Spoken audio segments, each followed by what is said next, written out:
Hey guys, Gundam here, and this is the first video of a series called How to Build Custom Gundams, and specifically Gundam Msia action figures. Those of you that don't know, Gundam Msia are a PVC action figure line made by Bandai, and they're not very expensive, unlike some of like the Robot Spirits and some model kits. Some model kits are cheap, but these are really durable. And they're really fun to customize because most of their joints are ball joints, like the leg here, and the head and the arms, or the shoulders, but then the others, you know, they just kind of clip in there. And the hands are their own way too. And so it's very easy to make custom Gundams. Very easy. But there's tips and tricks on how to make it, you know, more advanced customs, to do stuff that's not so easy. But this is our first tutorial, so this is the easy one, because I want to, you know, start with the basics. Compatibility. And in the future, compatibility will be less important as we go through our tutorials, but for the basic starting point, compatibility. What you need is some Gundams. And then you need a little bit of creativity. And this is easy as, you know, getting your box of spare parts or Gundams that you don't like, and just getting a box of parts, picking one out, and deciding what parts you're going to put on it. And so, you know, some parts will fit, some won't. They weren't made to be compatible. They weren't made like that. But many of them are, and that's what's so fun about it. I've been making custom Gundam Msia for 10 years now, so I know a thing or two. This is the Dark Army leg. If you see there, the hole is relatively that big.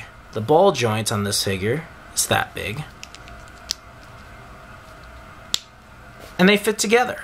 And it actually fits together fairly snug, and it's great.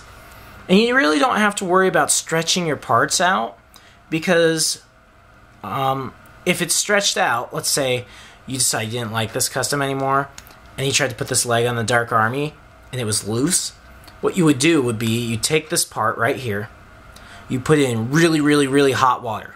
Let it sit as the plastic heats up. Don't let the water cool, though. Make sure it's really hot water. Don't burn yourself. I'm not responsible if you burn yourself. And then you switch it to cold water. And before you put it in the cold water, you might squeeze it a little bit to try and de-stretch it, if I can make up a word.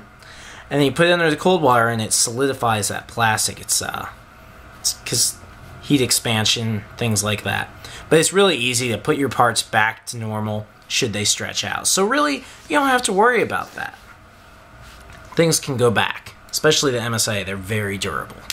But you just go through and you find parts that are compatible, and you do that by sizing them up.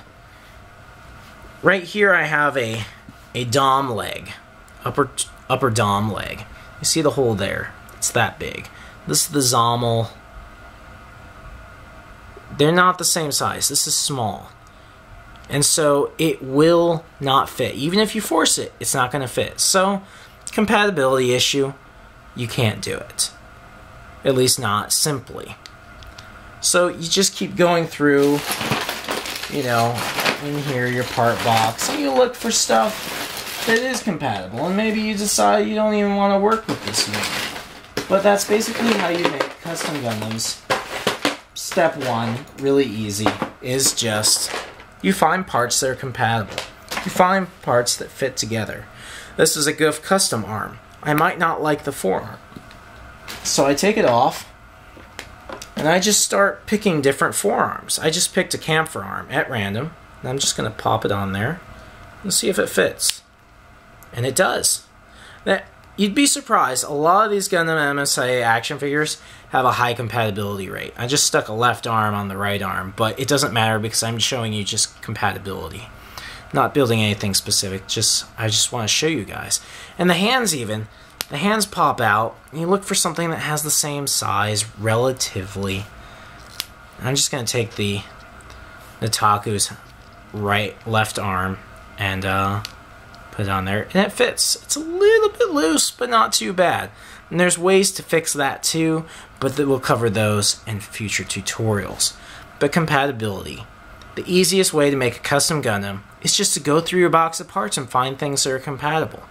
And you can make customs by either A, just going through your stuff and seeing what you make. I've made a lot that way. Or B, you can find a picture of a Gundam that they never made an MSIA of and try and create it yourself. Creating Gundams custom Gundams can be a lot of fun. It's really great. I've been doing it for 10 years. I've never outgrown this hobby. I love it. And there's going to be many more tutorials. But basically, it's not hard. It's definitely not hard to get started. You can make a good custom just by swapping out parts that are compatible. And just try stuff you never thought would work. Just try it. Worst case scenario, the parts don't fit. These things are durable. You really don't. You're not going to break them. Maybe, most of them will not break. And so, have fun with this. I encourage you guys to get started on building some customs. And if you make any customs, feel free to submit them as a video response to this video. But stay tuned. There's going to be further tutorials. The next one, I'm not entirely sure what it'll be, but it might be joint replacement. Because they're, stage 1 says if it's compatible, it works well. Step 2, joint replacement, we change what's compatible. So look forward to that video. Catch you guys later.